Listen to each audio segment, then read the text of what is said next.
It was early January, and a brutal snowstorm had engulfed our small New England town. I was staying alone at my grandmother's old house while she was out of town visiting family. The house was nestled at the edge of the woods, surrounded by tall pines that creaked ominously in the icy wind. It had always been a comforting place to visit as a child, but being there alone during the storm turned it into something far less inviting. The snow had started falling early that morning, and by nightfall, it was a full-blown blizzard. I had planned to spend the evening reading by the fire, but the wind was so loud it drowned out any sense of peace. Around 7 p.m., the power went out, plunging the house into darkness. I lit a few candles and decided to ride out the storm in the living room. That's when the knocking started. At first, I thought it was just the wind rattling the old wooden frame of the house. But as I sat there, the sound grew more distinct, 3 deliberate knocks on the back door. I froze, every hair on my body standing on end. No one should have been out in that storm, and even if someone had braved the weather, they would have knocked at the front door. I grabbed a flashlight and cautiously made my way to the kitchen, where the back door was. My breath came out in shallow puffs as I peered through the small window in the door. The porch light was out, and the snow was falling so heavily I could barely see, but there was no one there. Still, the uneasy feeling wouldn't leave me. I tried to brush it off, telling myself it was probably just the wind playing tricks on me. I returned to the living room and buried myself under a blanket, but I couldn't shake the feeling of being watched. The storm howled louder, and the shadows cast by the candles seemed to move in unnatural ways. Then I heard it again. 3 knocks, louder this time, and definitely deliberate. I jumped up, clutching the flashlight tightly. This time, the sound came from the front door. I debated calling the police, but my cell phone had no signal thanks to the storm, and the house phone was dead with the power out. Taking a deep breath, I crept to the front door and peeked through the peephole. Nothing. Just the swirling snow. The snow continued to fall, and the knocking came sporadically, always moving, from the windows, the doors, even the walls at one point. It was as if someone, or something, was circling the house, testing the barriers. I locked every door and window, my heart pounding in my chest. Around midnight, the knocking stopped, but the silence that followed was worse. The only sound was the storm outside and the occasional creak of the house settling. I tried to stay calm, telling myself it was over, but the knot in my stomach wouldn't go away. Then I heard footsteps. They were soft but unmistakable, coming from upstairs. My grandmother's house was old, and every step on the wooden floorboards creaked slightly. Whoever, or whatever, was up there was trying to be quiet, but the creaks gave them away. I froze, my mind racing. I hadn't gone upstairs since I arrived, and I was certain I had locked all the doors. I grabbed the poker from the fireplace and slowly made my way to the staircase, the flashlight trembling in my hand. The steps creaked under my weight as I ascended, each sound making my pulse race faster. When I reached the top of the stairs, the hallway was dark and silent. I swept the flashlight back and forth, its beam illuminating the peeling wallpaper and old photographs lining the walls. There was nothing there. I checked each room, my nerves fraying with every empty closet and shadowed corner. Everything was untouched, just as I'd left it. I was starting to think I'd imagined the footsteps when I heard a noise from the guest room at the end of the hall, a soft, rhythmic tapping. I approached the door, my grip tightening on the poker. The tapping grew louder as I got closer, and when I finally pushed the door open, my breath caught in my throat. The window was wide open, snow blowing into the room and coating the floor. The tapping sound had been the window frame banging against the wall. But that wasn't the worst part. On the snow-covered floor, there were footprints. Bare footprints, leading from the window to the center of the room, and then stopping. I backed out of the room, my mind racing. There was no way someone could have climbed in through the window without me hearing it. And where had they gone? The footprints didn't lead back to the window or out into the hall. It was like they had just disappeared. I ran downstairs, barricading myself in the living room. The storm raged on outside, and the house felt colder than ever, as if the heat had been sucked out of it. I sat there, clutching the poker and flashlight, waiting for the sun to rise. When morning finally came, the storm had passed, leaving behind a thick blanket of snow. I ventured outside, desperate for fresh air and daylight. The world was eerily quiet, the snow muffling all sound. As I walked around the house, I saw them, footprints, leading from the woods to the back door and then circling the house. They matched the knocking from the night before, but there was something strange about them. They were uneven, as if whoever had made them was dragging one leg. I packed my things and left that day, refusing to spend another night in the house. When I told my grandmother what had happened, she grew pale. She admitted that she'd heard strange noises in the house before but had always brushed them off. I haven't been back since. And every winter, when the snow begins to fall, I think about those footprints in the guest room, and the knocking that seemed to come from everywhere and nowhere at once. I still don't know what was out there, or what it wanted. 2 winters ago, I was driving home from visiting my parents in upstate New York. I had taken the same back roads hundreds of times before, but this time, I underestimated the storm. The forecast had called for light snow, but by the time I hit the midpoint of my drive, it was a full-blown blizzard. The highway was shut down, and I had no choice but to take a detour through the winding, forested back roads. It was around 9 p.m. when I realized I was completely lost. The snow was falling so heavily that my headlights barely cut through it, and the GPS on my phone had stopped working. The last sign I'd seen was miles back, and I couldn't even remember what it said. Then I saw the lights. At first, I thought it was another car, but as I got closer, I realized it was a small diner sitting on the side of the road. Its neon sign flickered weakly, spelling out EATS in faded red letters. The parking lot was empty except for a single, snow-covered pickup truck. I was hesitant to stop, but the thought of warming up and getting directions was too tempting to resist. I pulled into the lot and parked next to the truck. The diner looked rundown, its windows fogged up and the paint peeling from the walls. Still, I told myself it was better than freezing in the car.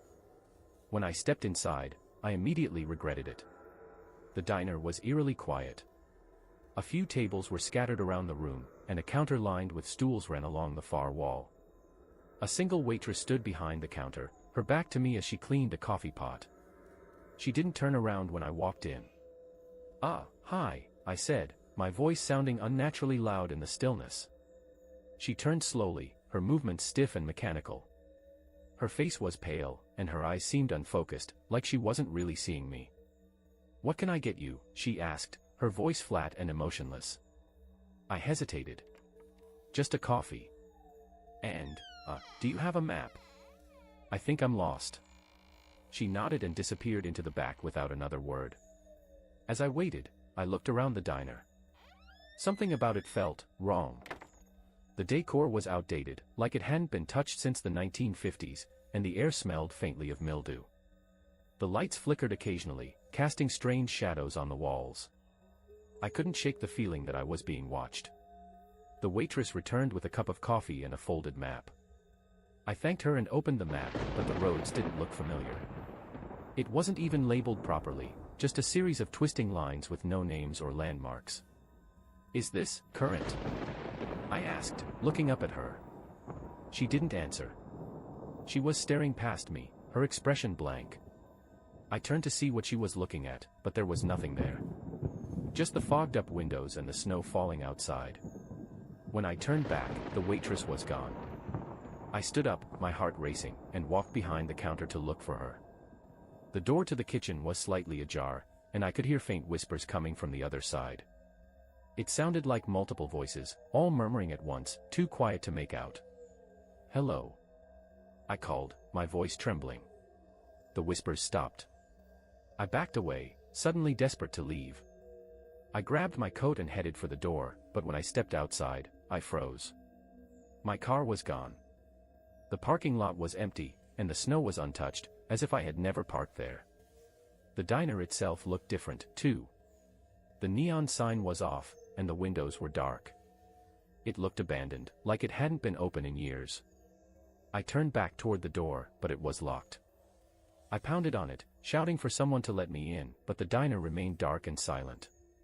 With no other options, I started walking. The snow was knee-deep, and the wind stung my face as I trudged down the road. The trees loomed on either side of me, their branches heavy with snow. I kept glancing over my shoulder, convinced I was being followed, but the road behind me was empty. After what felt like hours, I saw headlights in the distance. I waved frantically, relief flooding through me as a car slowed to a stop. The driver rolled down the window, a middle-aged man with a kind face. "Are you okay?" he asked, his voice filled with concern. "I'm lost," I said, my voice shaking. "And my car, it's gone." He nodded, his expression sympathetic. "Get in. I'll take you to the next town." I climbed into the passenger seat, grateful for the warmth. The man didn't say much as he drove, and I was too exhausted to talk. I must have dozed off, because the next thing I knew, the car had stopped. "We're here," the man said. I looked out the window and felt my stomach drop. We were back at the diner. The neon sign was on again, flickering weakly in the storm. The snow-covered pickup truck was parked in the same spot, and the windows were once again fogged up. I turned to the driver, but he was gone. The driver's seat was empty, and the car door was open, snow blowing in from the storm. Panicking, I stumbled out of the car and ran toward the diner. The door was unlocked this time, and I burst inside, shouting for help. The diner was empty. The coffee cup I had left on the counter was still there, the coffee cold and untouched. The map was gone, and the whispers had returned, louder this time, echoing from every corner of the room. I backed away, my breath coming in short, panicked gasps. The lights flickered, and for a moment, I saw them, figures standing in the shadows, their faces pale and expressionless, their eyes empty. They didn't move, but I could feel their gaze, heavy and suffocating. The lights went out completely. When I woke up, I was lying in the snow, my car parked a few feet away. The diner was gone. The parking lot was empty, and there was no sign of the pickup truck or the neon sign. I drove home in a daze, unable to make sense of what had happened. When I told my parents about it, they looked at me strangely. "There hasn't been a diner on that road in decades," my dad said. "It burned down in the 70s. I still don't know what I experienced that night. But every time I see snow falling, I think about the whispers, and the figures in the shadows, and the diner that shouldn't exist. For me, it was the kind of storm that shut down everything. Roads were impassable, power lines were down, and the air was so cold it felt like knives against your skin. I had been on my way back from a weekend trip to visit an old friend, but the blizzard hit faster than anyone had predicted. My car was quickly becoming buried in snow, and the slick roads made driving impossible. When I saw the old wooden sign pointing to Wren's Hollow Lodge, just a few hundred yards ahead, I took it as a sign of hope. I figured it was one of those rustic retreats people visited to escape the grind of city life. I pulled into the snow-covered driveway, the lodge coming into view as I crept forward. It was larger than I expected, with tall, steep gables and rows of dark windows that reflected the swirling snow. The place looked empty, but it was shelter, and that's all I cared about. The main entrance was unlocked, and I stepped inside, brushing the snow off my jacket. The interior was just as cold as the storm outside, but at least it was dry. The lobby was enormous, with a vaulted ceiling and a large stone fireplace that sat empty and cold. Dust covered everything, and cobwebs hung in the corners. The place had clearly been abandoned for years. I hesitated for a moment, considering my options. The storm outside made it clear I wasn't going anywhere anytime soon. I decided to explore and see if I could find anything to make the night bearable, maybe an old blanket, or even some firewood. The lodge was massive. There were long hallways lined with guest rooms, a dining hall with overturned chairs and broken dishes, and a once grand ballroom whose chandelier now hung crookedly from the ceiling. Every step echoed loudly, making me acutely aware of how alone I was. Or at least, how alone I thought I was. As I wandered through the lodge, I noticed strange details that didn't add up. There were footprints in the dust, some leading down the hallways and others disappearing into rooms. A few chairs in the dining hall had been upright, as if someone had been sitting there recently. In the ballroom, I found a scarf draped over the back of a chair, the fabric still soft and clean despite the decay around it. I told myself it was nothing, probably just other travelers who'd sought shelter in the past. But the unease settled in my stomach like a stone. Around 8 p.m., I found a small storage room near the kitchen with a stack of old firewood and a bundle of matches. Grateful for the find, I returned to the lobby and managed to get a fire going in the stone hearth. The warmth was a relief, and I set up camp near the fireplace with an old blanket I'd found in one of the guest rooms.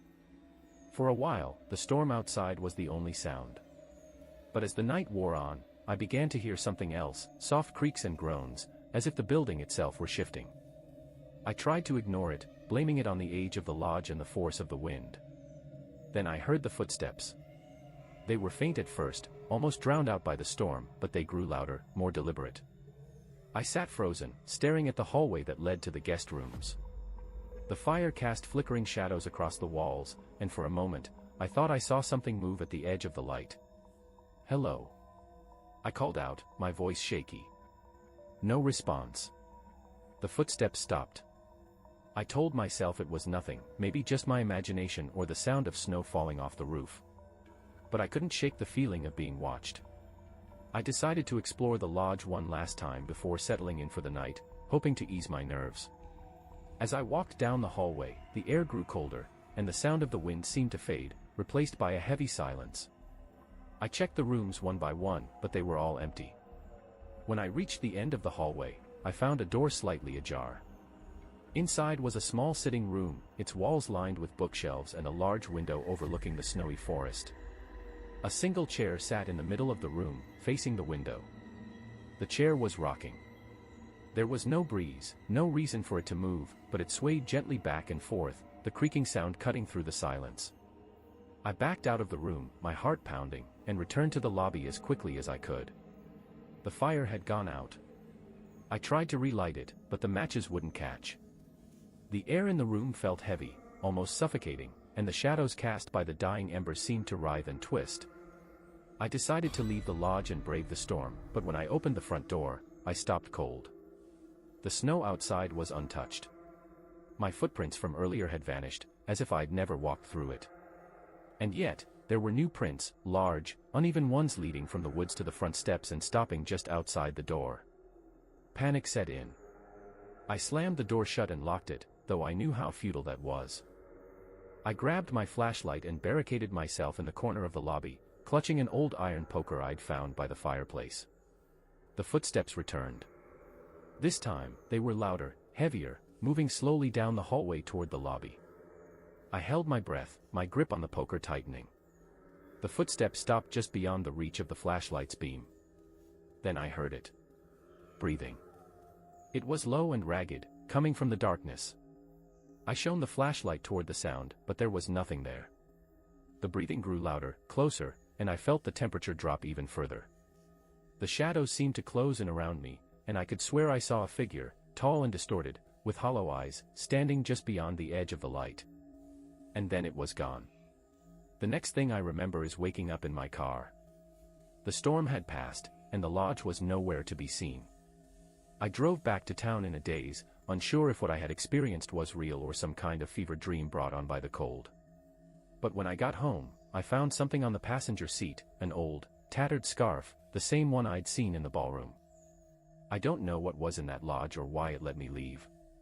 But I haven't been able to sleep since that night, and every winter, I hear those footsteps in my dreams. Getting closer.